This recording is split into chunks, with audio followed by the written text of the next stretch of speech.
Well, today is tree planting day. That bird is very happy. It rained all day yesterday. Well, not all day. It rained all afternoon and into the night. Not sure when it stopped, but very wet out here, which is both good and bad for the trees. It's good that they'll be planted into wet soil. It means there's going to be less opportunity for them to get shocked. But it makes planting a little bit more difficult because the soil's going to stick to the shovel, to my boots, to my hands, and everything. So, it is what it is.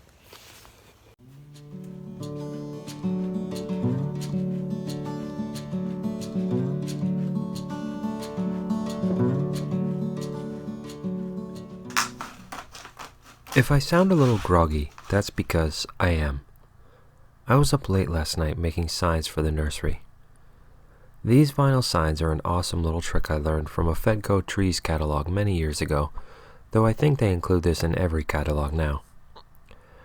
Vinyl siding has this weird quality that allows you to write on it with pencil, no other material, mind you, and the pencil will not come off. Even if the sign you make is rained on, buried in the mud, tilled in, and found 2 years later, all of which I've done. But you can erase what you write. It's pretty amazing. Write on vinyl siding with a Sharpie or any other writing implement and it smudges and will fade. But pencil endures until you don't want it to anymore. This is all for the best because vinyl siding is one of those materials that shouldn't ever have been invented. It's terrible for the earth and terrible for the workers who make it. It doesn't last very long as siding on your home, approximately 20 years according to the manufacturers I've seen, yet lasts virtually forever as smaller and smaller pieces in a landfill somewhere. This sign trick keeps this horrible human invention out of that landfill and instead turns it into something useful. A sign that doesn't fade but is changeable and lasts for a long, long time.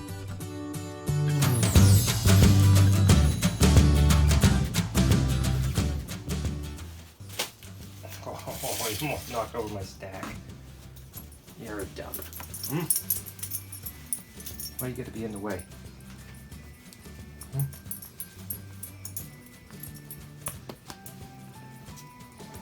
don't you go lay down? Away from the chicks.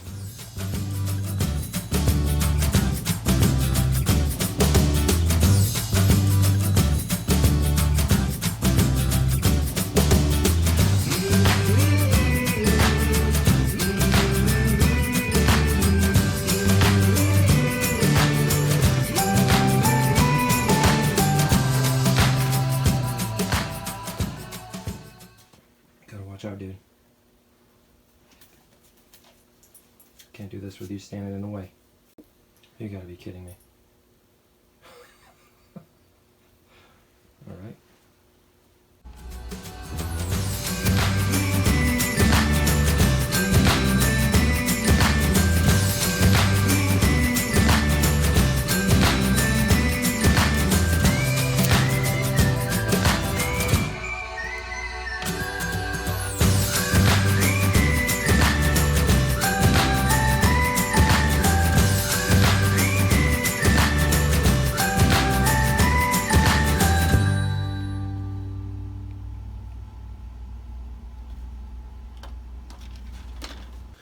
It's quite early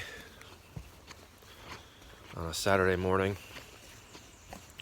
Every time I have to wake up early on a Saturday,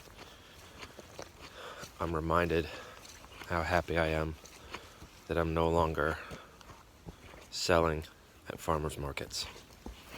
I really value the option to sleep in. But even though it's an early morning, looking forward to a good day. Michael's coming over. We're going to the farm. I'm going to take all the trees over there and we're going to do our best to plant them. There you are. Already on the path. Good man. Hey. Ziggy. Let's not get too far ahead there, bub.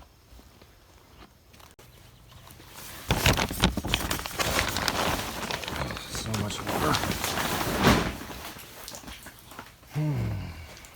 wet spring so far, which makes the greenhouse a mess, but is actually a good thing because we've had severe drought in Maine for the last 3 or 4 years now, and we don't have severe drought in Maine, so things are pretty messed up.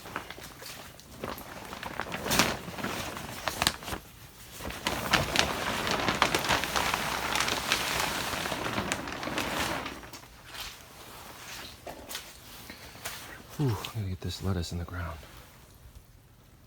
Alright, trees, you ready to go out today? While unloading everything for the day, I decided to open the windows and crank this new CD. I've fallen in love with this tune, The Irene by the Mallet Brothers Band. David Mallet, a Maine icon, is one of my favorite artists. I recently learned his sons and their band are amazing musicians in their own right. This song is one that makes me proud to be a Mainer and proud to belong to the working class. We need more songs like this right now. A big thanks to the Mallet Brothers Band for letting me use their music in this video.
So, I think what we should do is do what we did last year. We'll set our stake here and there, and then what I want to do, I would like, you had mentioned last year putting it closer to the ground, because elsewhere was so high that we couldn't really see if we were, which I think we should do, but I think because of the way the ground curves, we should put a couple more stakes in the middle and put screws in them, and then just pick the, we'll make the line straight. Great idea.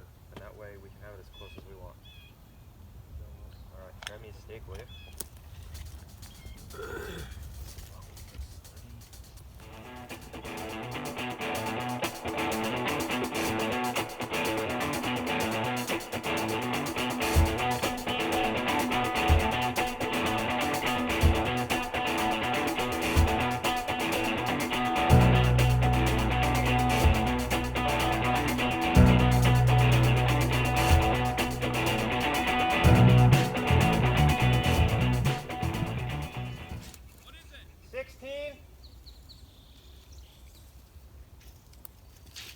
So, I say we just slide it off the second one and move the bottom two over.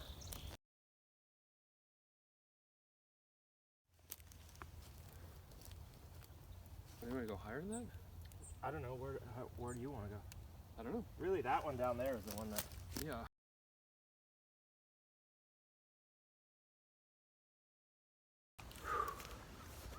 Alright, so we just went through and cultivated because it's already, what is today? Ooh, it's hot out. Hot and humid. It's already, let's see, May 4th today, I think.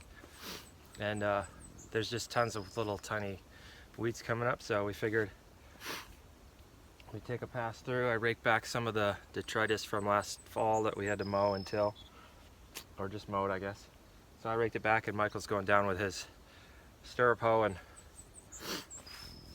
just cultivating, getting rid of those little tiny weeds before we plant. It's easier to do it before the trees are in there. And we're really determined this year to stay ahead of the weeds, try to always get them when they're at this stage where they're just little tiny, very easy to slice off, pull out. So we're almost done with that, and then we're gonna get to planting. Whew. One of those humid days, the sun's coming out though, so maybe this will burn off. And you bulges. Got them? Nope. I want to dump them on top of the grass. Okay, I'm gonna pull that. It's fine. Want me to go right in there? Yep.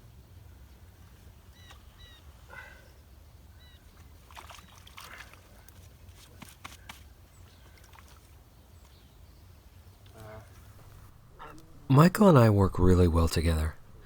This is the third year we've planted trees, and we have a system that seems to work fairly well. He digs, I place in cover.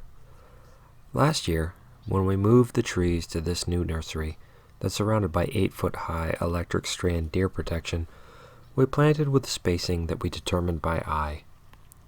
When cultivating over the course of the summer, it quickly became apparent that our eyes aren't very good at determining uniform spacing. So this year, we've made ourselves a storyboard so we can be sure we're planting the trees at an equidistant spacing all the way down the line. Our spacing is 10 inches. This storyboard quickly proved to be a hassle because the mark we made at every 10-inch increment was quickly covered in mud. Michael then had the brilliant idea that we should just cut a 10-inch long piece and move it for every tree. I originally came up with the long storyboard because it meant we would have to move it less frequently, but the 10-inch piece worked better, and by the time we were less than halfway through planting, Michael could place his shovel at 10 inches without cheat stick, though we still used it just to be sure. We're hoping this makes cultivation much easier throughout the season.